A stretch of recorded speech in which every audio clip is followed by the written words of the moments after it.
Remember, trust was lost, right? And it was lost big and it was lost bad. Yes. And so now both of you have to work together to regain the trust. So it's about the consistency.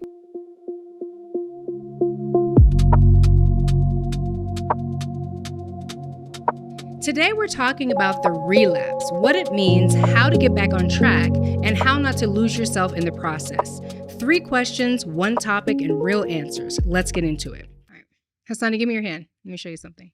When you're obsessed with the affair, it's hard for you to receive your healing because you're just consumed with the details of the affair, right? You're consumed with the resentment, the bitterness, the anger, the loss of your identity, your future, your past, relationships, so many things that you can't focus on your healing. And it's actually hard to connect, right? It's hard to connect when you're holding on to all those things. And so what has to happen in order for us to connect again is that you've got to be willing to open up your hand and let those things go. And you can just go ahead and put it in your own hand so that you have an open hand that allows you to be able to connect again. The first question, I check my husband's location every 20 minutes. I go through his phone while he's asleep. I never used to be this person. How do I know if this is me protecting myself or me losing myself? This is a good question because this is where a lot of our betrayed spouses find themselves. And I think in her desire to protect herself, as a consequence, she's actually losing herself. She's losing the version of the person that she was before the betrayal, because before this betrayal, she wasn't so preoccupied. She wasn't hypervigilant. She didn't operate in fear and anxiety. And so that version of her, until she actually heals, is gone. And so she thinks by controlling his whereabouts and knowing everything about what his life is consumed with, that'll somehow give her what she needs. But it's actually not. It's taking away from what she needs because she's so focused on him, she hasn't found time to focus on herself for her own personal healing. And so we've seen this where a person is asking 1,001 questions, trying to find the inconsistencies. They're logging into social media accounts and looking through emails to see if there's any evidence of what they may be doing. I mean, it just does not stop. It just consumes them until it ultimately consumes the relationship. So true. It's interesting, the brain, right? Because the brain has everything to do with what's happening here. Her having this anxiety and this drive to constantly check his text, checking every 20 minutes to make sure that there's not a new, clue or a new breadcrumb that is going to show her evidence that he's still doing what he's doing. This is not who she used to be. After the affair, you've lost identity, right? You don't know yourself. You don't recognize yourself anymore. You don't recognize your past, your present, or your future. Like there's nothing that used to be that seems familiar. And so the mind is doing its job. It's trying to protect you, right? And so this agitation arises and this, you're constantly triggered to check and to see if this is happening. And what happens is every time you do that, your brain gets a dopamine hit. Right. And so even though, I talk to a lot of people who are trying not to respond, right? I'm trying to be better. I don't want to check his phone. Okay. I don't want to, call and see if he's where he says he was. All these things that we're trying to do. I'm trying to control my tongue and not say the things, right? But you have this anxiety that increases and then you just can't do it. So you literally snap. You do the thing and boom, dopamine hit, I feel better. But it's a terrible cycle because it happens over and over again because you have not gained control over your own personal emotions, right? And so every time the anxiety comes, you fold under the pressure. It's not going to serve you in the long run, right? In the long run, it's really about understanding that your brain is doing its job to protect, but now you have to change the relationship that you've had with this pain and use it to fuel your growth and your healing. And that would change the game because at the end of the day, you have a reason. Let's validate that and let's claim that you have a reason to suspect and be suspicious and check behind yourself. But doing that over and over again and actually getting the reward of, number one, not seeing that there's anything there, because that happens a lot, right? They don't see that there's anything there. But also that dopamine hit reward puts you in a downward spiral and it doesn't take you to a good place. So what that tells me is that in some cases, It's less about the former unfaithful spouse and more about what's going on internally within the betrayed spouse. So there is this loop, this pattern, right? Where it's not about anything he's doing because he's dotting every I, crossing every T. He's showing up the way that he should. He's being honest and integral. But there's this deep suspicion, this doubt, this fear that's driving within you. And so the healing or the solve has to be something internal, because each partner has a role to play. Exactly. And if the unfaithful partner is doing his or her job, then that means that you got to take a look at yourself. And I think it's working in tandem, right? Because remember, trust was lost, right? And it was lost big and it was lost bad. Yes. And so now both of you have to work together to regain the trust. So it's about the consistency, right? Let's get rid of being a warden, right? And making sure he or she isn't doing what they're not supposed to be doing. And let's focus on actions that actually slowly and incrementally redevelop the trust. And that's the key. Because at the end of the day, I want to trust. I don't want to have to go to the phone and look and make sure you're not doing what you're not supposed to be doing. I don't want to find the breadcrumbs that give me a clue that get us into a fight every single night, right? So if we're working in tandem together to develop trust, we won't have those issues. Excellent answer. Our question 2 actually comes from a caller. Her name is Tanya. Since the affair, I've become cold, suspicious, and closed off, not just with my husband, but with my friends, my kids, everyone. The betrayal didn't just change my marriage. It changed who I am. Can I come back from that? This right here, Danielle, this is a huge one, because oftentimes when a betrayal happens, there's a disconnect that happens, right? The betrayed spouse feels disconnected from everyone and everything. Number one, the first disconnect is with God. Because there's this question, God, why would you allow this to happen to me? I served you. I've done everything right. Why would this happen? So now there's a detachment that I have because maybe I don't understand or I'm angry at God. I feel disconnected from myself because I don't feel normal anymore. I wake up, I go to sleep feeling like another person, like I'm not eating, I'm not sleeping. I'm just disconnected from myself. Then, of course, there's the disconnect from the spouse because of betrayal. I don't want to talk to you. Don't get near me. Don't touch me. We have nothing to engage with. I need my own space. But what happens is it also trickles down to the rest of the family. We've seen where a spouse can't even show up as a parent anymore. The regular duties they had to their child, they're so consumed in their own pain, they're disconnected from their children. They're disconnected from their friends. They're disconnected from their passions.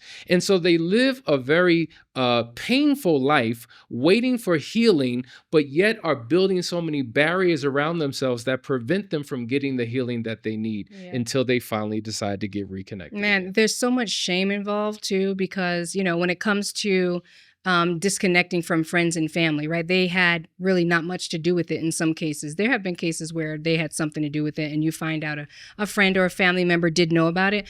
But in a lot of cases where like the friends and family have nothing to do with it, it's really you stepping away from what was normal, right? Like you were the it couple. And every time you showed up with bells and whistles on and everybody was happy to see you. But now when you show up, you have to fake it, right? Everybody notices that the energy is different. So there's a lot of shame associated with when there's a betrayal. It's so much bigger than the betrayal that happened to me. This betrayal affects the family, the kids, the dog, the everything and everyone that made up what you considered was the foundation of your marriage and your family, right? And so oftentimes family members and friends don't know why you've stepped away and you've distanced yourself. And you're trying to figure out, who am I now? Like, what does my world look like without these associations? Because these associations are connected to my spouse.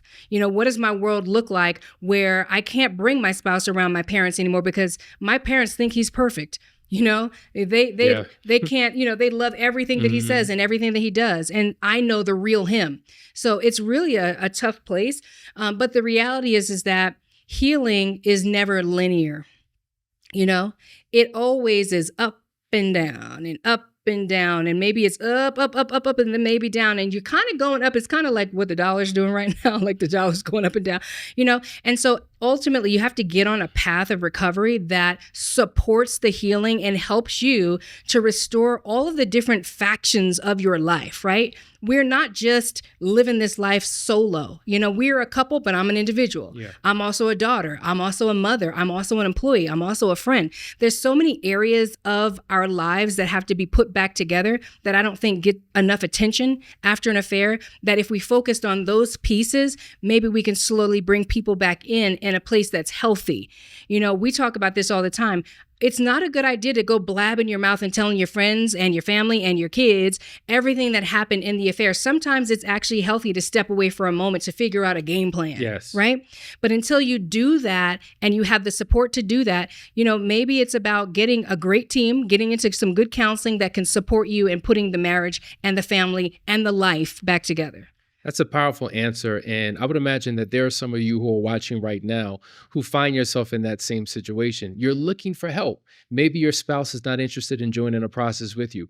But if you reach out to Couples Academy, this is exactly what we specialize in. We have marriage intensives and solo spouse intensives for the unwilling participant. And so if you need your healing and your transformation, reach out to us at couplesacademy.org. Let's set up a free discovery call to see how we can serve you today. Before we get into our final question, we're always preparing for our next episode. So if you have a burning question that you need answered, go ahead and drop your comment below right now. We're always looking for comments to help support you on the Marriage Intervention Show. Also, if you like listening to podcasts, we're available on Apple Podcasts and Spotify.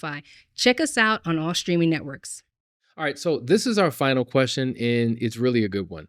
I feel like I'm becoming controlling because of my fear.